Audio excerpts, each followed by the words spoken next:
Regards to the mass shooting that happened in Georgia, why is it that a news publication posted a story and headline that says a 14-year-old suspect, Colt Gray, was arrested and then showed an image of one of the victims who happens to be the only black victim? See, there were four victims: Mason Schermerhorn, Christian Angulo, Christina Irmi, and Richard Aspinwall.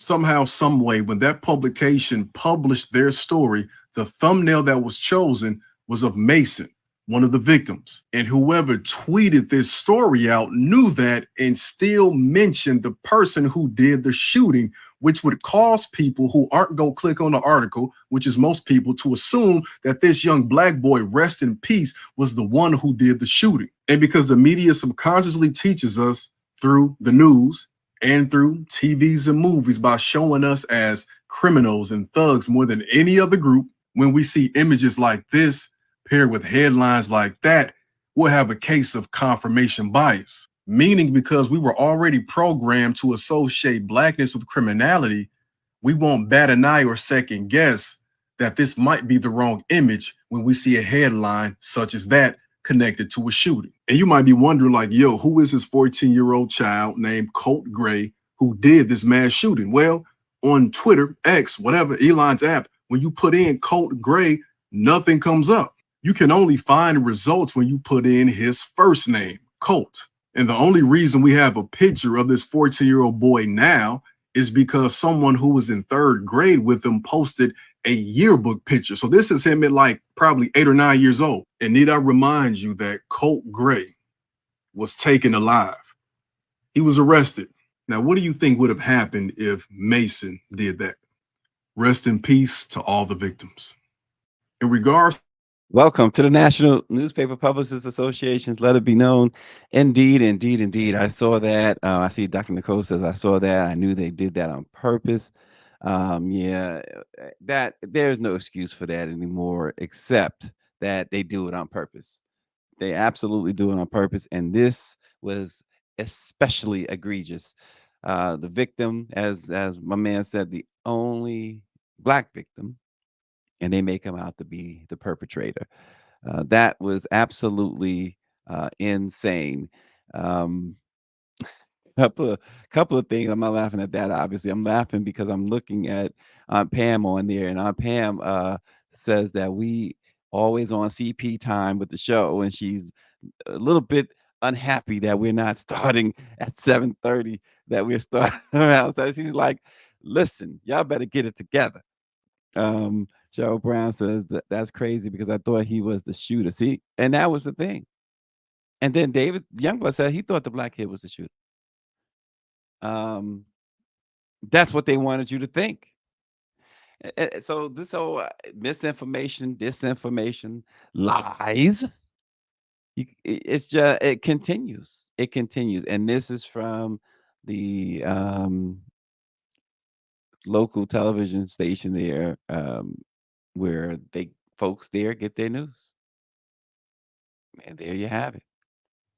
There you have it. And so, Colin Gray, the father of the shooter, was charged with 4 counts of involuntary manslaughter, 2 counts of second-degree murder, and 8 counts of cruelty to children. The charges stem from him knowingly allowing his son to have a weapon. Um, he bought the weapon as a gift, apparently, is what has been reported. You bought your son, your 14-year-old son, an AR-15 weapon as a gift. Yep, he definitely. It's a country of gun nuts. It's a and this is what it's all political. I can't say not to make it political, but it's all political because this is what the right wing nuts want.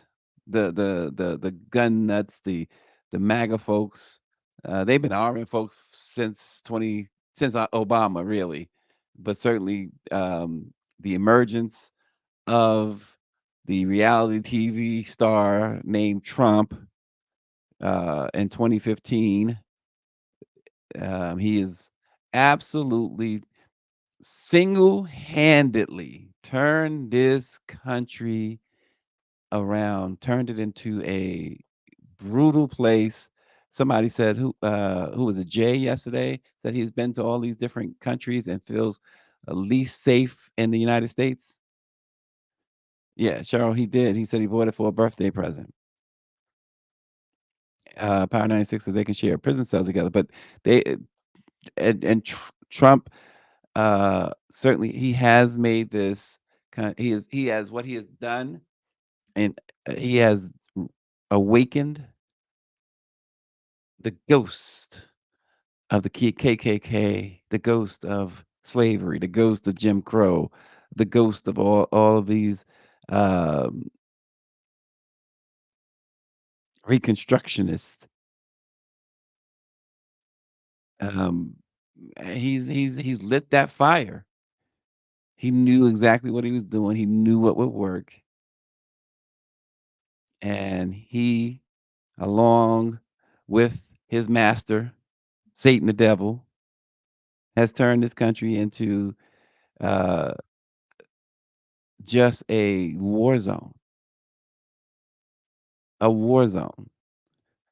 And folks now spew whatever social media. This place is now. It's just one of those places where you really do consider where else should I go? Where else can I go? Because I believe Jay, that he's gone to all these different countries and feels least safe in the United States, particularly particularly since after the emergence of Donald Trump. And so, and we heard what, and look, Cheryl was talking about children, but we heard what he couldn't even articulate yesterday anything about child care. He can't articulate anything. Austin says, "Where's the nuts mother?" Um, and the thing about it is, nobody is saying, none of the people, the rational people who are calling for uh legitimate gun legislation, nobody is saying that they want to upend or take away the Second Amendment. Nobody's saying that. And they know folks are not saying that. But yet, this is what they use. Nobody's saying they want to do that. They just saying we want it to be responsible. And every reasonable, rational individual should want it to be responsible.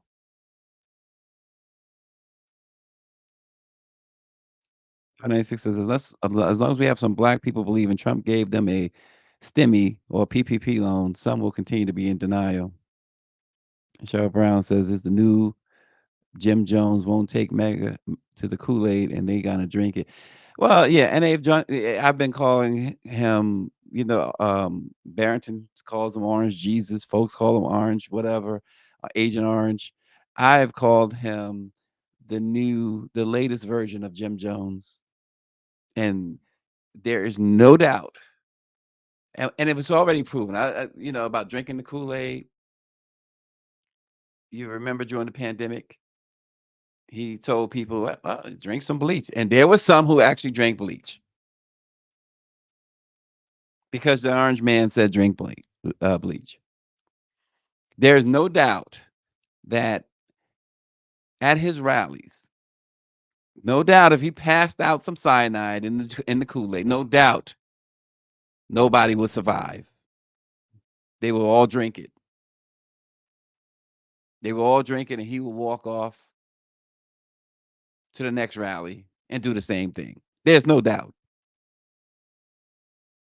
People say, well, how do you get from the school shooting to Trump? Because it fomented. It's like a disease. If you don't treat it, it spreads. Oh, shooting's been going on long before him. It's true. But now they have tripled down these lawmakers. I told you that yesterday. For those who may not understand, because we get the Tyreses of the world who don't understand how government works. Um, this falls 1,000% on Congress, and this particular Congress over the past 10 years is the MAGA Congress. Yeah, I say 10 because it goes back. There were Mitch McConnell was there before Trump ran. There were others. Just they were waiting for their moment. They were waiting for their moment, just like those in the woods and the mountains that came down when Trump came out. They were all waiting to get that green light. Many of them never thought it was coming. They thought it was over. The Negroes and the Hispanics were taking over, and there's nothing we can do about it. This country's going to be by 2045 majority minority. There's nothing we can do about it. Let's just stay up in our mountains and our cabins as long as they don't come up here. And then Trump came on the scene and told them, come down from the mountains, come out of your caves. The racist congressperson over there, show them you're racist. It's okay. And that's what happened. That is exactly what happened. And then y'all put him in office. That was the coup de grace. That was it. It was over at that point. And this country has never and will never recover from from that decision to put him in office over Hillary Clinton. And then you got these ignorant, not ignorant, but ignorant folks who want to say that the vice president ain't black, who want to say that the vice president is this or that. She slept her way to the top, which as if you can do in politics. You got to be elected, voted on. What did she go out and sleep with all the voters? I can say it's fabulous. And I have to read this to you because it is hard for me to believe that this actually happened in real life. Let me see if I can get through this during the commercial break. This is Donald Trump's answer to the question. If you win in November, can you commit to prioritizing legislation to make childcare more affordable? And if so, what specific piece of legislation would you advance? That was the question. Here's Donald Trump's answer. Well, I would do that. And we're sitting down. We had Senator Marco Rubio and my daughter Ivanka were so impactful on that issue. It's a very important issue, but I think when you talk about the kind of numbers that I'm talking about, because look, childcare is childcare. It's something you have to have. In this country, you have to have it. But when you talk about those numbers compared to the numbers that I'm talking about by taxing foreign nations at levels that they're not used to, but they'll get used to fairly quickly. And it's not going to stop them from doing business with us, but they'll have a very substantial tax when they send project into our country. Those numbers are so much bigger than any numbers we're talking about, including childcare. Oh, we got back to childcare. It's going to take care. I look forward to having no deficits within a fairly short period of time, coupled with the reductions that I told you about on waste and fraud and all the other things that are going on in our country, because I have to stay with childcare. I want to stay with childcare. But those numbers are small relative to the kind of economic numbers that I'm talking about, including growth. The growth also headed up by what the plan is that I just told you about. We're going to be taking in trillions of dollars. And as much as childcare, he said childcare again, is about being as expensive, it's relatively speaking not very expensive compared to the kind of numbers we'll be taking in. We're going to make this into an incredible that can afford to take care of its people, and then we'll worry about the rest of the world. That was an actual answer by the former president of the United States to how he would make childcare affordable. Make it make sense. Jesus, take the wheel and please vote in the upcoming election. See you later. Peace. Wow. So that's what I'm talking about. And he says Trump gave them the old 6th grade book report. I didn't read the book, so I'm going to say anything. Austin says, sounds like cognitive issues. So yesterday, a federal judge called for prosecutors and defense attorneys to file significant legal briefs in Trump's 2020 election subversion case before voters head to the ballot box in November, rejecting Trump's request to move at a slower pace. It was a testy 1 hour hearing in the federal court in D.C., but this is what I've been saying all along. This is Judge Chuckin is not to be played with. This special counsel, Jack Smith, was just wasting everybody's time with that MAGA judge in Florida. And I said all along, forget about the documents case. As long as that judge is on the case, forget about that documents case for now. As a prosecutor, you can always go back and prosecute the case. It's not double jeopardy unless and until a person is acquitted. It's not double jeopardy. So leave it alone and let's move to the DC case. Well, he didn't do that until Judge Cannon decided, okay, we're just going to end we're going to toss the documents case altogether, which when everyone was saying a big win for Trump, I said big loss for Trump. He would have wanted Judge Cannon to continue to drag that out and do what she does for MAGA. The last thing he wanted was this in the hands of Judge Tanya S. Chutkan. And she let it be known she is not playing. She said, what's this big thing coming up? What, the election? The election?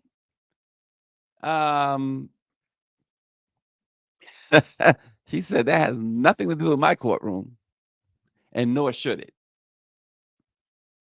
She granted a proposal by Jack Smith's office to make its case about the limits of Trump's immunity by September 26th. I was looking at, Greer sent me this thing, this recording, Lawrence O'Donnell of MSNBC, and he broke down why September 26th is going to be the worst day ever during the campaign trail, on the campaign trail for Donald Trump. And I think she's going to play it. Let's take a listen. Tweeting the proceedings, reported this. Lauro warns about prosecutors being able to put into the public record at a very sensitive time in our nation's history, which we can't ignore. Chutkan let out a sigh and leaned back in her seat at that remark.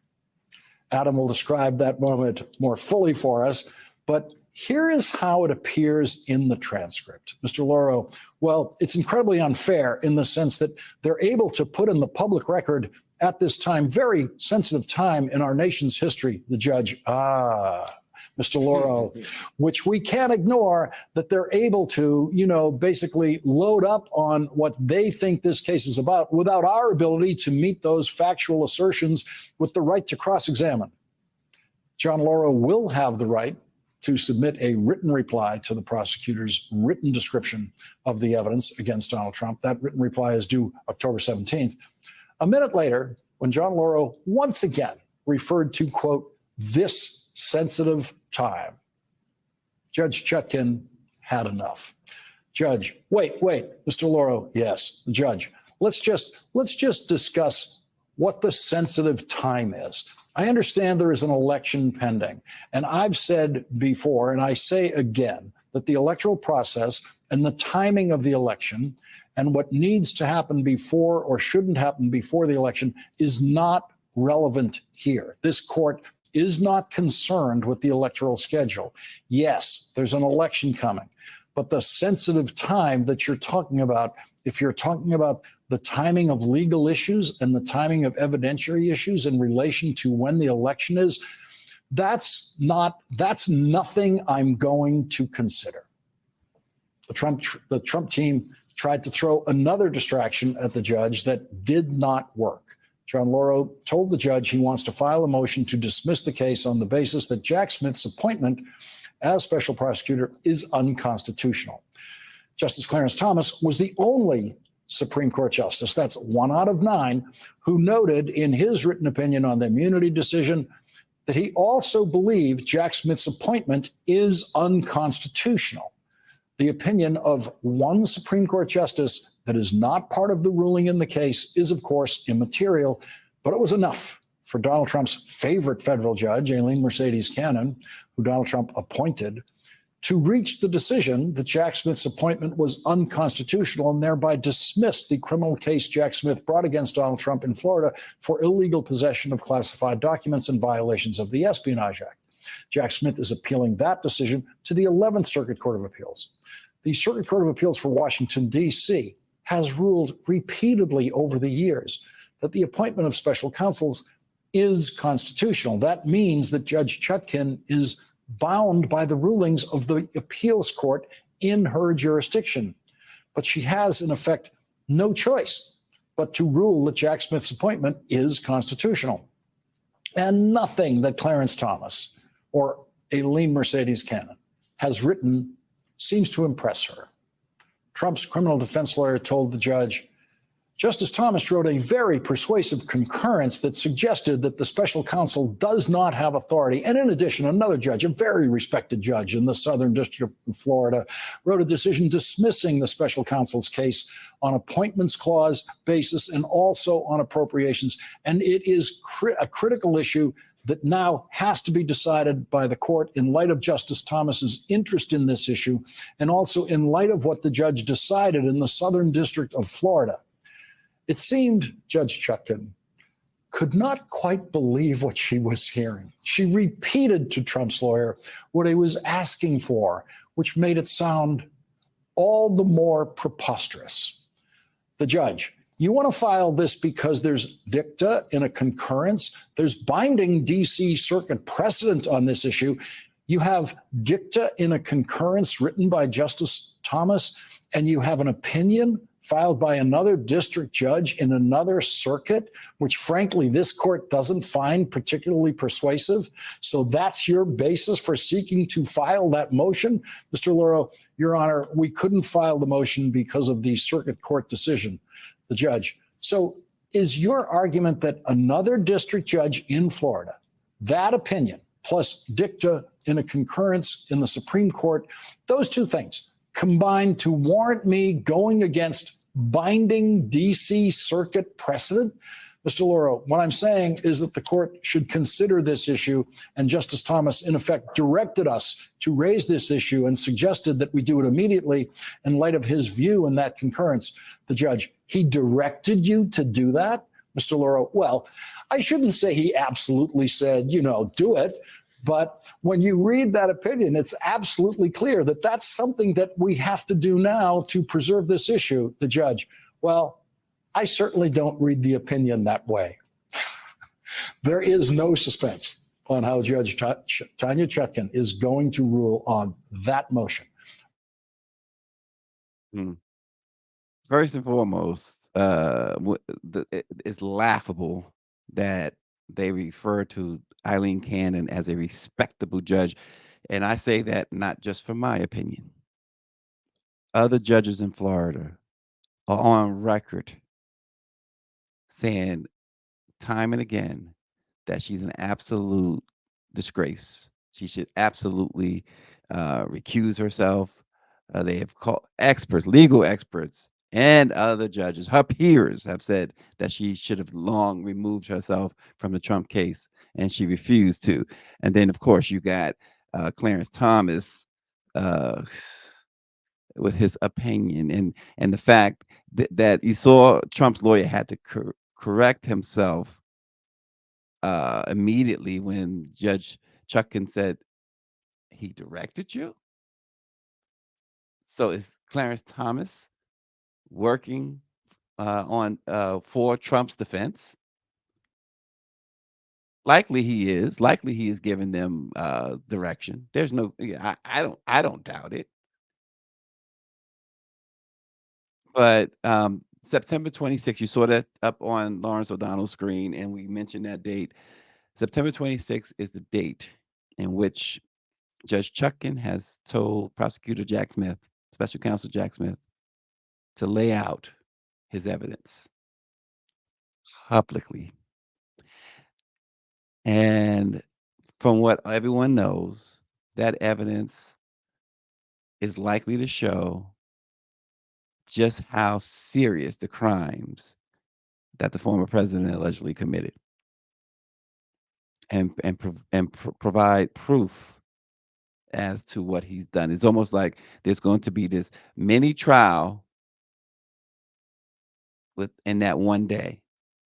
And as O'Donnell had pointed out, um, that this is probably going to be the worst day for Trump in the entire campaign, because you're going to see, if you wasn't convinced by the 34 felony convictions in New York in the Stormy Daniels situation, if you wasn't convinced by the 2 sexual assault civil convictions in New York, if you wasn't convinced by the $500 million business fraud civil conviction, you probably will be convinced by the evidence.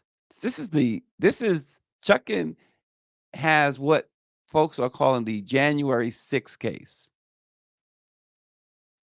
Hang Mike Pence, kill Nancy Pelosi. Eventually, what was it? 5 or 6 law enforcement officers eventually lost their lives after the and as a result of January 6th. Um, Folks have gotten a couple of folks, including the Proud Boy founder or leader Enrique, got more than 20 years in prison. Mike B says the polls will eat him up after the sentencing. Well, this is where they will lay out this January 6th case on September 26th. Now, his New York sentencing itself is supposed to happen on September 18th. It seems that the Judge Merchan there in New York, is sort of leaning toward postponing the sentencing until after the election, but we'll see. We will see. I know prosecutors just sent him a notice, a brief, saying, "Hey, we see no reason to delay the sentencing." But Merchan is trying to make sure that he's in step with the Supreme Court's crazy ruling. So we'll see what happens there. But the September 26th date, I'm inclined, like Lawrence O'Donnell, to mark your calendars, because that is going to tell you a whole lot about those who support Trump. If I'm always I grew up in a house where, uh, listen, you did something wrong, you're going to be held accountable for it. We, we love you, but you got to take the you got to take the beating. And so, Trump supporters, when you see this, I mean, you should have seen enough already. It's gonna be interesting to see if they're gonna say, Donnie, take the beating. We can't support you on this. We'll see. Hey, a groundbreaking new curriculum comes to New York City public schools this year after 3 years of development. Black Studies, as the study of the world, is going to roll out citywide from preschool to 12th grade. From preschool to 12th grade, students are going to get an expanded access to the contributions of people from African descent to the U.S. and the world. Dr. Sonny Douglas of Teachers College, Columbia University, said, "This is something I think that will be amazing for all children in New York City public schools, and having a fuller, comprehensive curriculum really reflects all the individuals who have made contributions to this country and helps to explain some of the social challenges we still experience today. You know, they've been banning all this stuff, this so-called critical race theory, um, but any type of AP, African American studies. New York City is where, we and my brothers and sisters went to school, and where at that time they were not afraid to teach Black history. And of course, with all these different, um, again, Trump-led folks um, trying to do away, Ron DeSantis, Abbott out in Texas, do away with real American history, which is Black history. Um, we've lost that. I was so thrilled when my daughters, currently in their school district, was learning uh, African American studies, and most importantly, just as importantly, I should say, financial literacy. Tell me what minority community doesn't need both financial literacy and some real history? So kudos to New York City, and even to my daughters in their school districts. Um, Mayor Adams in New York, speaking of New York City, dude's in trouble. No matter how you look at it, dude's in trouble. FBI agents on this week searched the homes of multiple top officials in the administration of New York City Mayor Eric Adams. Two city officials confirmed. Among the individuals targeted were First Deputy Mayor Sheena Wright and Deputy Mayor for Public Safety Philip Banks III. The reason for the search wasn't immediately clear, but if you recall, earlier this year, the FBI ran up on the mayor and seized his cell phones, and something's going on there. The FBI, the Department of Justice, they have not yet revealed what exactly what kind of it got to be corruption related, because now the late word says that the police and fire chiefs' cell phones were also seized. The commissioner, I should say, and the police and fire commissioner. Something is going on, and it's pretty huge in New York City. And they started at the top. It's usually the bottom up. They've been going from the top down here. They seized the mayor's phones and some computers earlier this year from the mayor. And now it's his deputies and his police and fire commissioners. The mayor's office said they still don't know exactly what they are looking for, but they are cooperating. But to say that they're cooperating is really interesting, because the way the FBI ran up on a mayor, especially, we're not talking about the mayor of Pittston, Pennsylvania. We're talking about the mayor of New York City. And they pulled up on him. This a couple of weeks ago, they took down DC Councilman Trayon White in public, right? They rolled up on him, and he's a council member in DC. But they rolled up on Mayor Adams. You have to believe when they rolled up on Adams, he had to think they'd taken him down. He had to have thought in that moment. Michelle says something rotten in Denmark. Mike V says, I imagine that could be the explanation as to why Mayor Adams wasn't asked to speak at the DNC. Exactly. And he obviously, Adams doesn't have a fan in Power 96. He says, I will not lose any sleep if Adams and his go along to get along gang goes to prison. They are crooked as a roach leg. He is another person in blackface. And Cheryl says it's not shocking, but hot mess. But they quick to get into the black people corruption.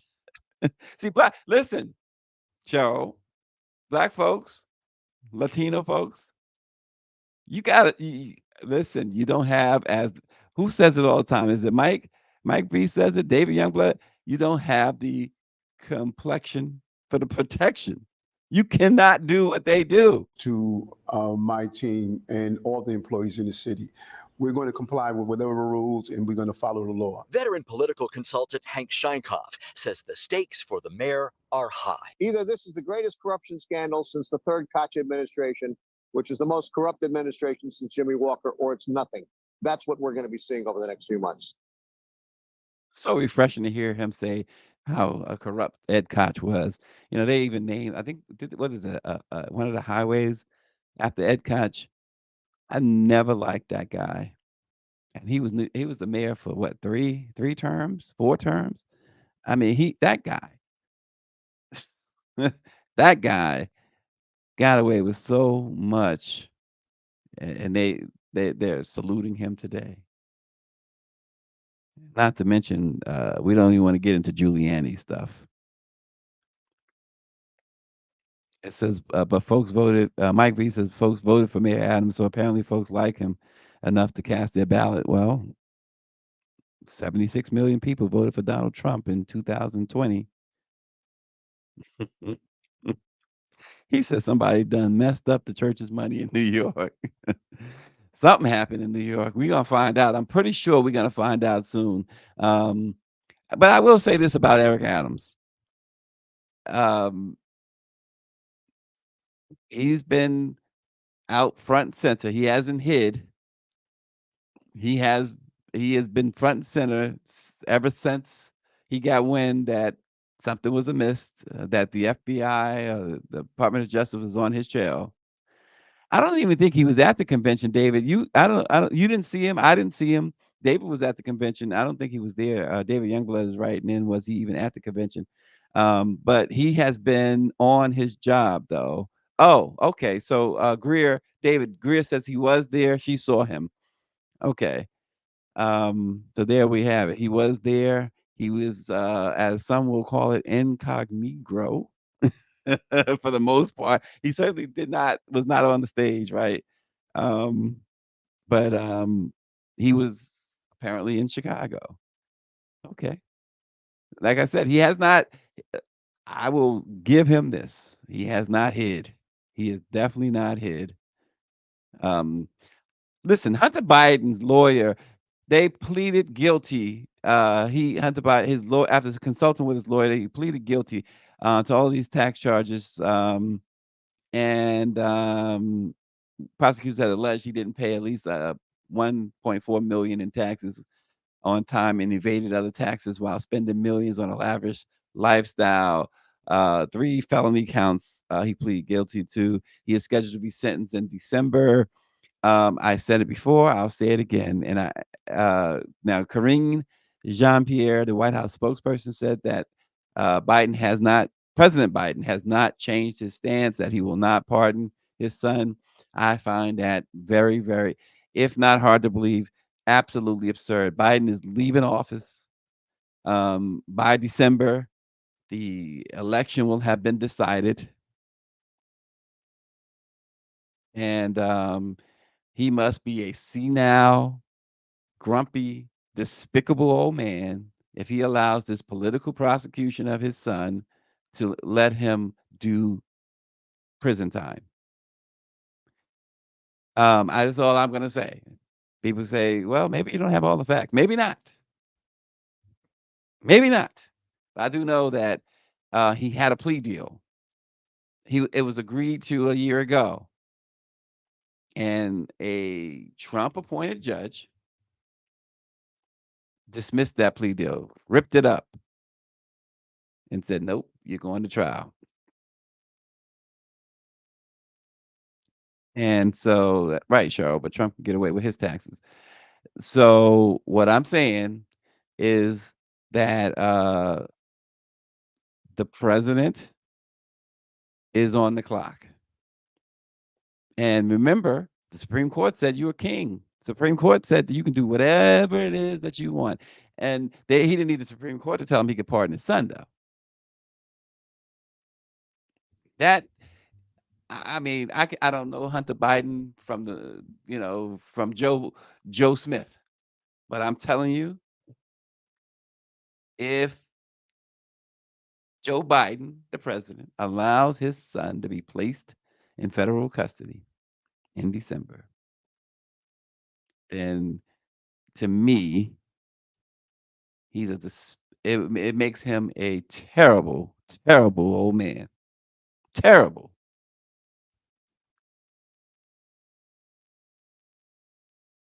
Hey, Greer, did I tell you? So the White House is having a Black Excellence brunch next Friday. I got an email, an invite from Dr. Jill and Joe. Yes, I want to. Greer, I didn't ask you. Did you get yours? Yep. Up. David Youngblood, can you believe Greer says she got hers, but she is declining? She can't go. They want us to wear all white too. To a Black Excellence party. What is this? A Diddy redo? All white? You gotta go, Greer. Come on now. Unless if I listen, I don't know. Uh-oh, Aunt Pam said, "Don't do the crime if you can't do the time." Lord, he's Power 96. I will issue a pardon and thousands of others on November 6th. If I was Biden, heck, if I was Biden, I would raise OJ from the dead so he could finish the job. What? Yes, Mike, we'll be broadcasting from the CBC convention next week. This guy says he will raise OJ. What job OJ got to finish? Did you guys hear the story? It's so sad. It's so infuriating. Rebecca Cheptegei, the Ugandan marathon runner who competed in the Paris Olympics last month, has died after she was burned by her boyfriend.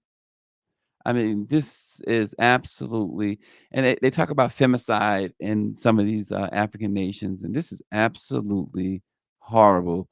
Um, one report said that her and the boyfriend, a guy named Dixon Nadima, had been in a dispute over some land or whatever, but they said he stormed her house with a can of gasoline and set fire to her in the house. Now, he got burned too, but he's been treated and is continually be treated at a hospital there over in Kenya. But this is, and so we get upset about other atrocities that go on in certain nations to the point where America sends troops and goes to war. Um, but this stuff in various places on the continent is tolerated. And this is just this is so infuriating. And the boyfriend has not been arrested, has not been charged with anything. This has to stop. But they've never done anything about it. They storm these other countries with dictatorships and say how they're treating the people. The Bushes and everybody else were okay with, even though Bush lied about Saddam having weapons of mass destruction, about Saddam having participated in 9/11. They lied about that, but people were quick to forgive them hanging Saddam because they say, oh, he treated his people so horribly. Gaddafi treated his people so horribly. And I'm not defending Gaddafi or Saddam, but the fact is that the explanation for their murders, for their death sentences, if you will, was how horribly they treated their people. but we turn a complete blind eye to what happens in African nations with these women. It's so hypocritical.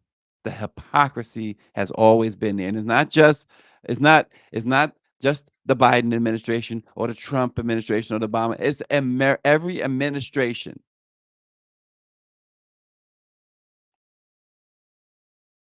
She just ran the Olympics. She just did something that was to be celebrated, and it's something she could always hold on to all of her life, something she could be proud of, something that nation, her village, her people, even the doggone boyfriend should be proud of. And what does he do? And what do they encourage over there?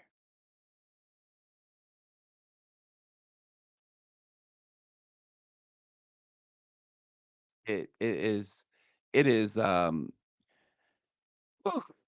And just think about this. In 2021, the 25-year-old Olympic runner Agnes Tirop from Kenya, she was found dead in her home there, not far from here, from where this incident happened. Her husband stabbed her to death. Months after that, another Kenyan athlete, Damaris Mutua, who was 28, was strangled in her home, and they found her with a pillow over her face. She had just placed third at a half marathon in Angola. The boyfriend was the main suspect. This assault on women, Black women, African women, is tolerated.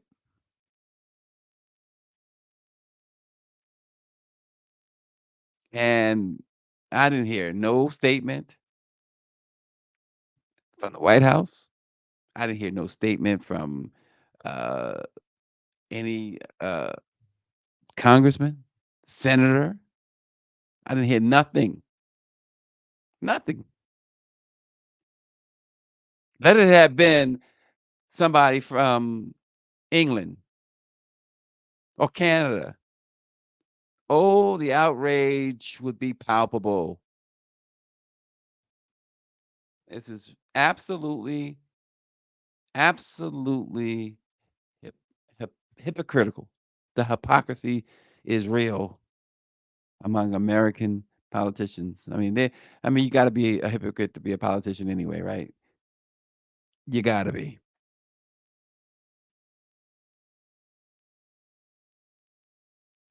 Um, Here's an interesting. Before we wrap up, I got to bring this story. It's just there's so many problems with this story. In Seminole County, the sheriff's office arrested 2 people after the deputy reported an agency-issued firearm was stolen. So what happened? What happened was this. This officer goes into a racetrack. It's called Racetrack, the gas station. He uses the bathroom. He must have really used the bathroom, folks. Took his belt off with his gun and everything, laid it down, and finished whatever he was doing, and left. Left his gun belt right there. Forgot about it. His stomach was so relieved he forgot about the belt. And so he drives off. And at some point, as he's driving off, rolling down the road, realizes he doesn't have his gun belt and his gun. He radios in that it had been stolen. He assumed that there was someone in the next stall, possibly reached under the stall and removed his gun. Video surveillance from the gas station showed 2 people, later identified as Chance Byron and Damari Dennis. They pull up to the gas pumps after the deputy left the gas station. Detectives said the video showed Byron walking out of the bathroom with a noticeable bulge on his right side and his right arm pressed against the side. The arrest affidavit stated that both men got back into a car belonging to Byron and left the gas station. And deputies later arrested them at their home. Byron is 26 and Dennis is 23. They confessed to seeing the deputy's gun inside the stall. And according to Dennis's statement, see, they started it. Listen, you commit a crime, as Pam said, don't do the crime, you can't do the time. But they start yapping. I tell folks all the time that right to remain silent, you should use it. You should definitely use that right to remain silent because they start going in. Dennis' statement said he didn't pick up the gun because he says the reason I didn't pick up the gun because I'm on probation. Then Byron gives his statement and nah, Dennis, he showed that he pointed out that the firearm was there. And he said that the firearm, the gun, was sticking out of the toilet paper roll. Then Byron states that Dennis picked up the gun at first. He said he did it first. And then they both said, when asked why you didn't call the police, they said they didn't call law enforcement to inform them about the gun inside the bathroom. Again, he said he's on parole.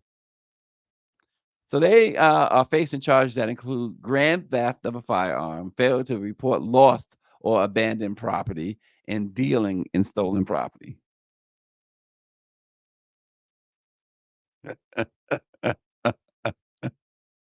Mike P. Mike P says, if you feel a few pounds lighter, it ain't because you relieved yourself, bruh. You left something behind. Yeah, and Power 96 says in his Fred Sanford voice about those two criminals, you big dummies. I mean, come on, this is absurd. So they got all these charges now. Now, there's one report there, and I did not find this in the affidavit, but maybe I missed it, where they tried to, or they sold the gun for on Cash App for $40.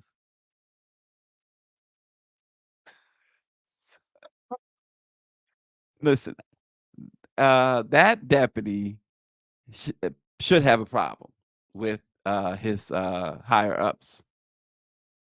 He should have a problem with his higher ups. I mean, man, what was going on? First of all, I'm just I can't do the public bathroom thing. I just can't. And he seemed like he got all relaxed, probably pulled out a newspaper and everything. I was reading the sports section. That's I can't. Oh my God.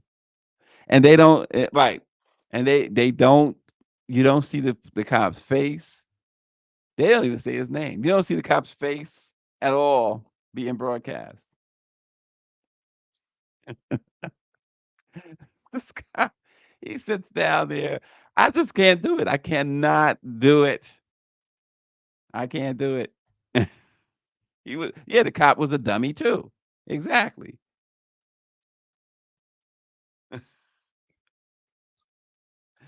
I mean, my oldest daughter is the same. I remember when she was I think she was like 4 or 5 years old. We were riding with some friends. We'd taken this cross country trip from LA. In fact, we were stopping in Pittsburgh, and but on the way, some friends they had to go use the bathroom, and I said, "You have to use the bathroom." She said, "Yeah." And so one of the ladies that was with us, okay, I'll take her. Go to the bathroom and come back. She comes right back. I don't have to go. I said, I don't have to go. She's 4 years old. I don't have to go. I said, you just said I don't have to go. The bathroom was horrible. She's like, I will wait. I just don't do it. I mean, even to urinate, I don't like going to. I just this public stuff. This I don't know how. I don't think I'm that big. I'm a huge germaphobe type. I'm not, but certain things I just can't do. Queen says he was with the John and the John. We don't know that. Gris says I don't do dorm public bathrooms if I can help it. Me too. Yep, exactly. I just can't. Just can't. I gotta go home. Gotta go home. So that cop, could you imagine? I mean, he got that comfortable too. That comfortable. That's kind of I'm not taking away any blame from these idiots who took his gun. They deserve whatever they're gonna get. Especially, look, and you in Florida messing around like that too. You got to be off your rocker. Barney Fife is what.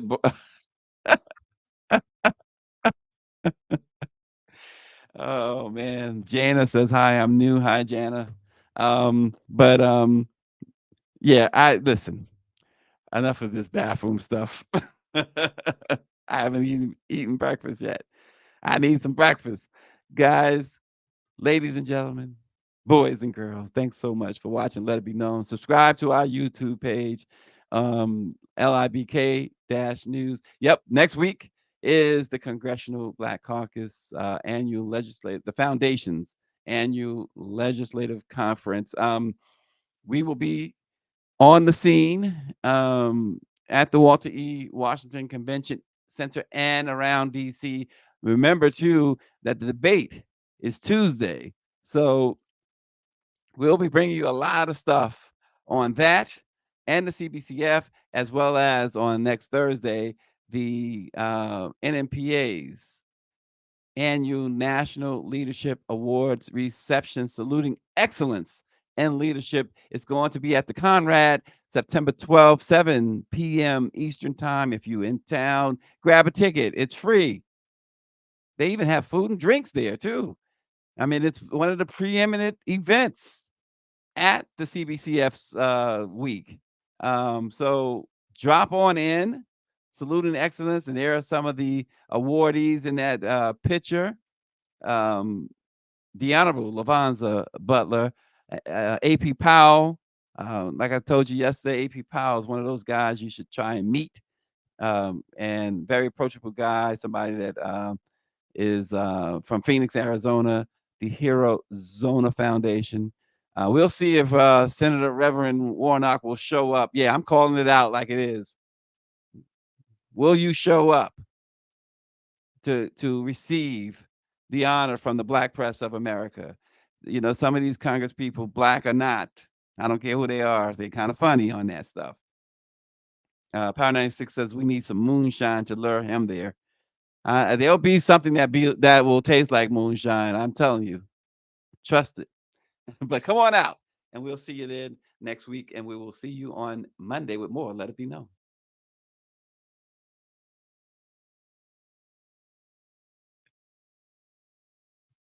Yes, we would love to see you, Tom.